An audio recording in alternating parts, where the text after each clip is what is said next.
Now, a CBSN New York special presentation. Thanksgiving Eve, a celebration. Well, welcome back, everybody, to CBSN New York. This is our special presentation on the balloon inflation, which has just become a New York tradition with lots of happy faces out here. Look at this. Oh, man. So much fun, really is. But we can't hear anymore. Anyway, can you believe it? This parade is well into its 9th decade, and it's made a lot of changes over the years. Steve Overmyer takes us with an inside look.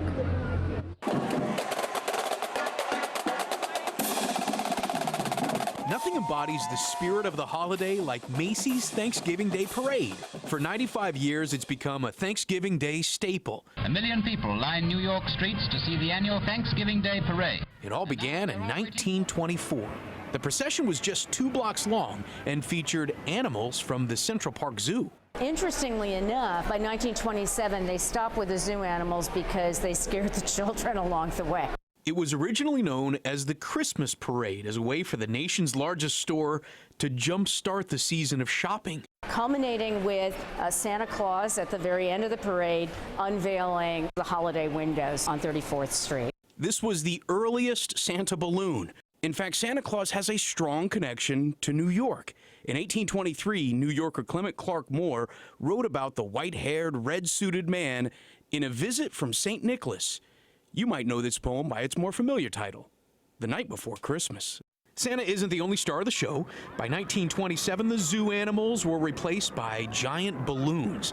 And at the end of that parade, the helium-filled balloons were released over Manhattan. The thought was if we released them and there was a return to sender label on them, they would come back to Macy's. Except instead of waiting for them to return to the ground, a student pilot named Annette Gibson tried to wrangle Felix the cat while it was floating.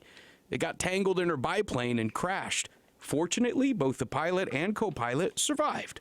Over the years, the balloons have thrilled children and adults alike. With a series of enormous inflated figures representing famous historical and screen personalities.